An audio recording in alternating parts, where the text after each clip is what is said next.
Saudara, seorang pemuda bernama Tiko yang diketahui merawat ibunya dengan kondisi menderita gangguan jiwa belakangan menjadi sorotan. Ketua RT setempat mengklaim keluarga Ibu Eni merupakan keluarga harmonis yang memiliki seorang anak. Namun, pasca ditinggal suaminya, Ibu Eni menjadi pribadi yang tertutup sampai rumahnya kemudian terbengkalai selama 12 tahun. Depresi dan kesulitan ekonomi tampaknya membuat rumah mewah Ibu Eni akhirnya terbengkalai selama 12 tahun. Bahkan, Ibu Eni dan anaknya yang bernama Tiko harus bermalam dengan temaram cahaya lilin dan menimba air karena aliran listrik dan air bersih dicabut.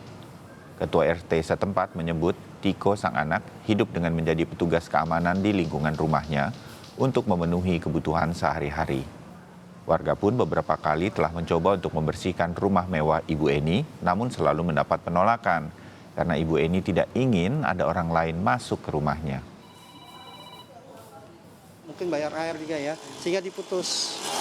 Nah, mulai dari situ, Tiko dan mamanya minta bantuan kepada lingkungan, kepada tetangga. Biasanya dia nulis surat, mohon bantuannya Pak, Bu, untuk sekedar mau beli lilin gitu, karena kalau malam nggak ada lampu mereka pakai lilin. Nah, saya berpikir daripada Tiko keliling minta sana minta sini, jual sana jual sini, Tiko saya ajak untuk jadi keamanan, membantu saya untuk menjaga lingkungan sehingga penghasilannya bisa membantu menghidupi Tiko dan mamahnya. Wow, ini teras depan ya. Usai menjadi sorotan di media sosial, Tiko dan Ibu Eni akhirnya dievakuasi dari rumah mewah miliknya di kawasan Cakung, Jakarta Timur. Sudin Sosial Jakarta Timur mengatakan timnya mendapat laporan dari masyarakat adanya seorang anak yang mengurus ibunya yang menderita gangguan jiwa selama belasan tahun. Sang anak awalnya sempat menolak ibunya dievakuasi petugas hingga harus diberikan pengertian oleh petugas. Petugas kemudian membawa Ibu Eni ke Rumah Sakit Durensawit, Jakarta Timur untuk diberikan perawatan intensif. Pulung Mustika Abima alias Tiko diketahui telah belasan tahun merawat ibunya yang menderita ODGJ di rumahnya yang terbengkalai tanpa adanya listrik ataupun air.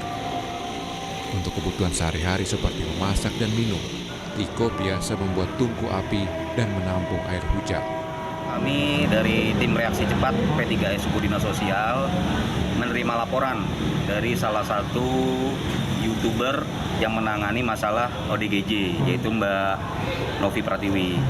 Pada saat itu beliau meminta bantuan kepada tim kami bahwa ada ODGJ di dalam rumah mewah yang kondisinya sangat memprihatinkan di wilayah Kelurahan Jatinegara, Kecamatan Cakung. Rakyat tentunya tidak mau dibawa, namun saya dan tim bagaimanapun tetap harus kita lakukan penjemputan, bukannya kita paksa, namun ya ini semua demi kebaikan Ibu Eni dan anaknya.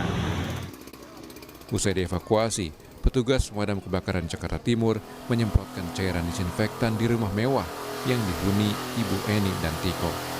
Sudin Damkar Jakarta Timur mengatakan penyemprotan disinfektan dilakukan guna mensterilisasi area rumah.